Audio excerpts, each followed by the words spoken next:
हर खबर पर होगी आपकी पकड़। डाउनलोड कीजिए ABP live app. GHMC elections को लेकर लगातार बीजेपी और टीआरएस में वार पलटवार का दौर देखा जा रहा है। इस बीच हमारे साथ बातचीत करने के लिए जुड़ रही है तेलंगाना मुख्यमंत्री की बेटी और साथ ही टीआरएस की नेता K Kavitha ji. Ma'am, thank you so much for joining with us. And पहला सवाल ये कि बीजेपी ने अपनी पूरी ताकत झोंक ली है, सेंटर से भी मिनिस्टर्स आ रहे हैं और लगातार जो है कैंपेनिंग कर रहे हैं और वो कह रहे हैं कि टीआरएस को जो है हराएंगे। देखिए, इतना ताकत जो बीजेपी लगा रही है तो आपको जाहिर है पता चल रहा है आज देश भर में लोगों को कि टीआरएस कितनी स्ट्रांग है, कि हर एक बड़े से बड़े नेता को बीजेपी के यहाँ पे आना पड़ रहा है। लेकिन अनफॉर्चुनेट बात यह है पिंकी जी, मैं बोलना चाहती हूँ, आज किसान दिल्ली के बाहर खड़ा हुआ है, उनको दिल्ली के अंदर भी आने नहीं दे रहे। किसान का आंदोलन एक तरफ चल रहा है और सारे पब्लिक सेक्टर यूनिट के जितने भी लेबर्स है, वर्कर्स है, तकरीबन 30 करोड़ की आबादी इस कंट्री में आज एजिटेशन पे है।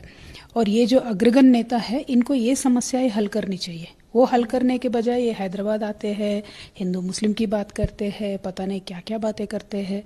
जो समस्याएं उनके सामने हैं, जिन समस्याओं को सॉल्व करने के लिए लोगों ने उनको चुना है, उन समस्याओं को छोड़ के दिल्ली में ये तेलंगाना में आके बैठ गए एक म्युनिसिपल इलेक्शन के लिए। तो आप देखिए बीजेपी का प्रायोरिटी क्या है। मैं आपके जरिए से लोगों से इतना ही बताना चाहती हूँ, इस देश में आपको बीजेपी को मौका मिला है सरकार में आने के लिए, दूसरी बार मौका मिला है, तो आपने देश के ब्रांड इमेज बढ़ाने के लिए क्या किया? हमें हैदराबाद में लोगों ने 2 बार मौका दिया तो हमने हैदराबाद की ब्रांड इमेज बढ़ाया। हैदराबाद में बड़े से बड़े इन्वेस्टमेंट्स, अमेजॉन, गूगल, सब कुछ हैदराबाद में आज इन्वेस्ट करने के लिए 200 करोड़ रुपए से ज्यादा इन्वेस्टमेंट के साथ आए हुए हैं। और हमारी हैदराबाद की ब्रांड पूरी दुनिया भर में 16th सेफेस्ट सिटी है हम। तो ऐसे इस तरीके से हर एक इंडिपेंडेंट इंटरनेशनल एजेंसी ने हैदराबाद को रिकॉग्नाइज किया दुनिया भर में, सिर्फ हिंदुस्तान में नहीं। तो जब मौका हमें लोगों ने दिया, हमने हैदराबाद के लिए, तेलंगाना के लिए काम किया। मौका आपको लोगों ने दिया है हिंदुस्तान के लिए काम करने के लिए, आपने क्या किया? 15 लाख कहाँ है आज आया किसी को? ब्लैक मनी गया दुनिया से, हिंदुस्तान से? नहीं गया ना। तो आप जो प्रॉमिस करके आए हो वो नहीं किए। ऊपर से जीडीपी इतना गिर गया। कोरोना का बहाना लेते हैं, लेकिन कोरोना से पहले ही देश की हालत बहुत बुरी थी। तो ये सारे चीज़ें हैं मैम। मैं आपको आपके ज़रिए लोगों से यही कहना चाहती हूँ, बीजेपी की प्रायोरिटी आज देखा जाए, क्योंकि दिल्ली में जब फार्मर एजिटेशन करता है उसका जवाब नहीं होता है। पूरे हिंदुस्तान भर में पीएसयू के वर्कर आज लड़ाई कर रहे हैं, उसके रिस्पॉन्सिबिलिटी नहीं है, जवाब नहीं है। लेकिन हैदराबाद में आके सिर्फ और सिर्फ हिंदू मुस्लिम का, पाकिस्तान का, पता नहीं घुसपैठियों का, पता नहीं क्या क्या बात करते रहते। और एक बहुत मज़ेदार बात है, देखिए जब बिहार में इलेक्शन आए तो इन लोगों ने कहा कि 300 लोग बिहार में घुस के आए।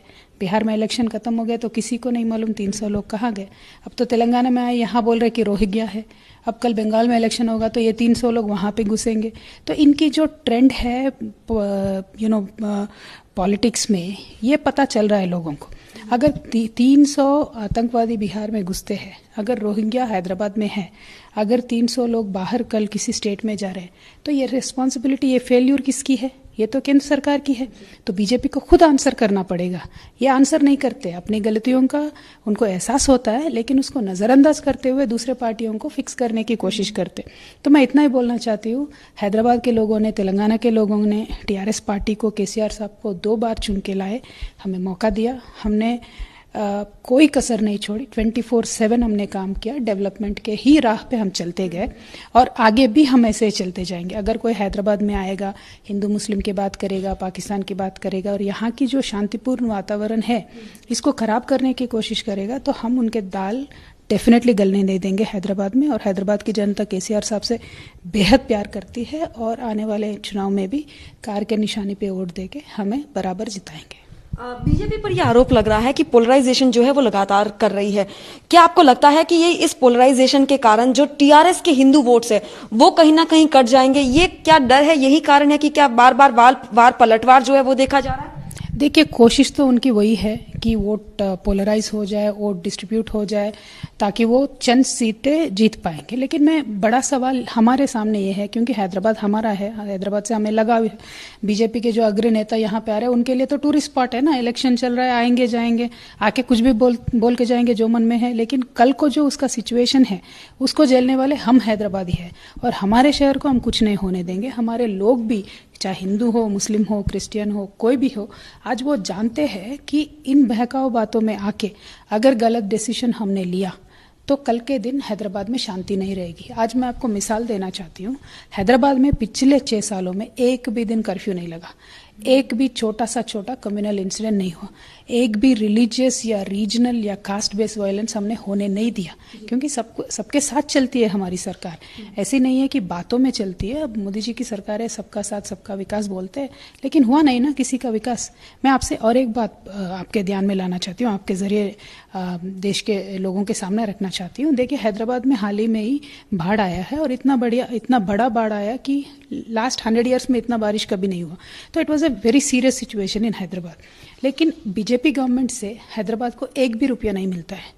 वही बीजेपी गवर्नमेंट फ्लड्स जहाँ पे आए, रेस्ट ऑफ दी और एक 6 स्टेट्स में फ्लड्स आए, बंगाल में आए और कर्नाटका में आए और महाराष्ट्र में आए, गुजरात में आए, वहाँ वो सरकार भी नहीं पूछती है, प्रदेश की सरकार बिन पूछे 4700 करोड़ रुपीस उन्होंने दे दिए। लेकिन तेलंगाना को 1 रुपया भी नहीं दिया। 1 रुपया भी नहीं देते हो तेलंगाना को, और इतने अग्रगण्य नेता आपके आके यहाँ पे वोट मांगते हैं। ये कैसी बात हो गई? ये तो सोचेंगे ना हैदराबाद के लोग। तो मैं आपसे इतना ही कहना चाहती हूँ, तेलंगाना के लिए भारतीय जनता पार्टी की सरकार जो केंद्र में है, उन्होंने कुछ काम नहीं किया। तो तेलंगाना के प्रदेश के लोग ये जानते हैं और आने वाले इलेक्शन में बराबर टीआरएस पार्टी को जिता के रहेंगे। मैम, क्योंकि आपने फ्लड्स की बात कही, आप पे ये आरोप लग रहा है कि जब फ्लड्स आए थे, मैं खुद रिपोर्टिंग के लिए मौजूद थी, टीआरएस के नेता जो है वो गायब थे। और ये आरोप मैं नहीं बल्कि ओल्ड हैदराबाद सिटी में जो लोग हैं वो लगा रहे हैं कि नेता जिन लोगों को हमने वोट दिया था वो गायब रहे। अब आपने 10,000 की जो है मदद पहुंचाने की कोशिश की। क्या ये कहीं ना कहीं बीजेपी खुद बता रही है कि एक डेस्परेशन है जीतने का, और यही कारण है कि जब बाढ़ आई थी तब तो नेता गायब रहे और अब जो है कहीं ना कहीं 10,000 की मदद देकर जो है चुनाव जीतने की कोशिश की जा रही है? देखिए मैम, आप यहाँ पे रहती हैं हैदराबाद में, आपको मालूम होगा जब कोरोना आया तो कोरोना में किसी देश में किसी भी स्टेट गवर्नमेंट ने गरीब लोगों के लिए 1 भी रुपया नहीं दिया। लेकिन हमारे सरकार ने लगातार 6-7 महीने तक हर महीना 1500 रुपया हर एक वाइट रेशन कार्ड वाले होल्डर जो है उनको दिया। क्यों? हम जानते हैं कि काम नहीं है, हम जानते हैं कि रोजगार खत्म हो गया, तो हम जानते हैं कि लोगों को भूखा नहीं छोड़ना चाहिए। तो इसीलिए कोरोना के टाइम में despite losing a lot of money as government, हमने गरीब लोगों के साथ दिया। जब रेन आया तो आप कह रहे हैं कि आपके कौन से एरिया में थे, मुझे नहीं मालूम, लेकिन मैं आपको 1000 फोटोज दिखा सकती हूँ जहाँ पे हमारे सारे मिनिस्टर्स, सारे एमएलएस, सारे कॉरपोरेटर्स जिस दिन से बारिश हुआ उस दिन से लेके आज तक भी लगातार उन कॉलोनियों में गए, उन कॉलोनी में लोगों से इंटरेक्ट किया, और उसके बाद ही हमें एस्टिमेशन मिला है कि तकरीबन एक 1300 करोड़ का लॉस हुआ है। इसीलिए उसको इमीडिएट रिलीफ देने के लिए, वो लॉस को कॉम्पनसेट करने के लिए हमने लोगों को 10,000 का रिलीफ अनाउंस किया। हमने लोगों को 10,000 अनाउंस किया, तकरीबन 7 लाख घरों में 10,000 पहुंचा। फिर बीजेपी कांग्रेस को लगा कि ये पैसे जाएंगे तो वोट हमें नहीं मिलेंगे, तो उन्होंने जाके रोक दिया वो पैसे। अब उल्टा हमें बोल रहे, देखिए 10,000 हम दे रहे थे, हमें रोक दिया, और बीजेपी अभी आके बोलती है कि हम बाद में जीतने के बाद 25,000 देंगे।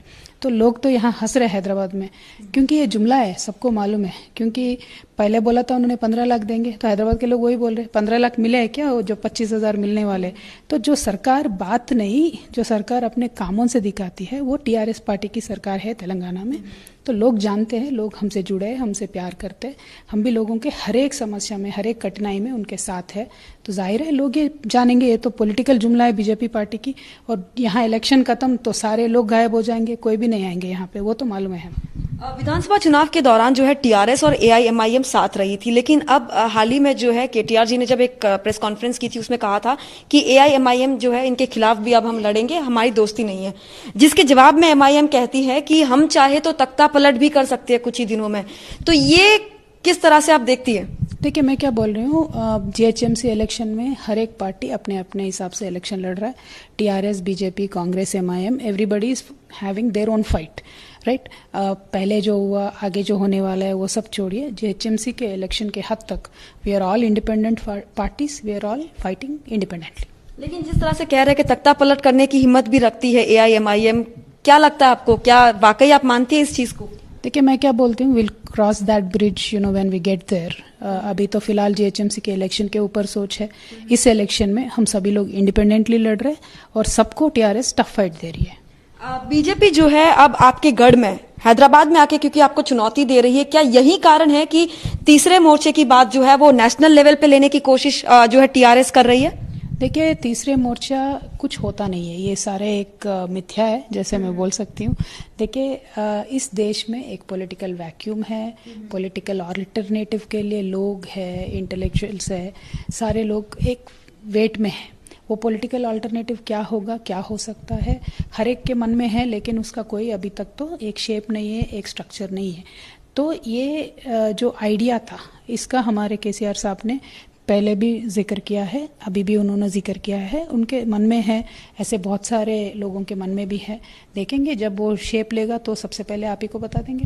तो ये नॉन बीजेपी पार्टीज को एकजुट करने का कारण क्या है? क्योंकि हमने कुमारस्वामी के शपथ ग्रहण में देखा था कि किस तरह से सभी जो नेता है, नॉन बीजेपी नेता, वो सारे पहुंचे तो थे, मंच पर सब लोग इकट्ठा हो जाते, लेकिन जब चुनाव का वक्त आता है सब अपने अपने रास्ते पे हो जाते, तो किस तरह से ये काम करेगा फिर? देखिए, मैं क्या बोल रही हूँ, आप अज्यूम मत करिए कि ये थर्ड फ्रंट होगा, आप अज्यूम मत करिए कि ये कोएलिशन ऑफ पार्टीज होगा। मैं सिंपली ये कहना चाहती हूँ, आज देश भर में चर्चा है, not only parties and political leaders, देश भर में हर एक इंटेलेक्चुअल आदमी इस देश में सोच रहा है कि कुछ ना कुछ तो अल्टरनेटिव होना चाहिए। ये नैरेटिव जो देश में चल रहा है, ये देश के लिए अच्छा नहीं है। यहाँ तक तो सब तय है, लेकिन आगे इसका क्या शेप होगा बाद में देखा जाएगा। दुबाका इलेक्शंस के बाद क्या टीआरएस के लिए बीजेपी से जीतना एक प्रेस्टीज की लड़ाई बन गई है?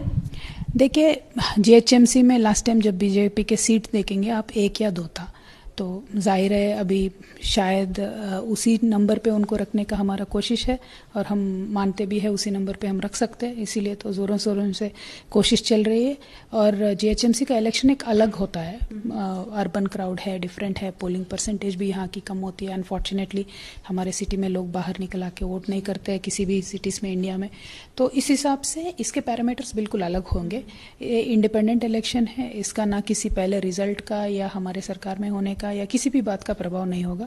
यहाँ के क्राउड को हैदराबाद के डेवलपमेंट का, हैदराबाद का पीसफुल एटीट्यूड का सबसे ज़्यादा इम्पोर्टेंस रहेगा, तो उसी बात पे इलेक्शन चलेगी। एक आखिरी सवाल, बीजेपी का पोलिंग परसेंटेज जो है वो लगातार बढ़ रहा है, वोट शेयर जो है तेलंगाना में, क्या लगता है आपको कितनी चुनौती जो है बीजेपी आपको दे पाएगी, और टीआरएस कितनी सीटें जो है जीत सकती हैं? देखिए, मैं क्या बोल रही हूँ, पोलिंग परसेंटेज बढ़ने की जो बात होती है, अलग अलग फेक सर्वेस जो बना के बार बार सर्कुलेट किया जाता है, ये पूरा एक स्टंट है। हैदराबाद के इलेक्शन के रिजल्ट के बाद भी हम मिलेंगे, तब देखेंगे क्या रिजल्ट आएगा, तो अभी कोई टेंशन लेने की जरूरत नहीं है। तो चलिए, साफ तौर पर कविता जी बता रही है कि इलेक्शंस में जो है बीजेपी पर पोलराइजेशन का आरोप लगाया गया है, और साथ ही टीआरएस की जीत का जो है दावा भी यहां पर करती दिखाई दे रही है। कैमरा पर्सन कुचला कुमार के साथ Pinky Raj Purohit, ABP News, Hyderabad. ABP News आपको रखे आगे।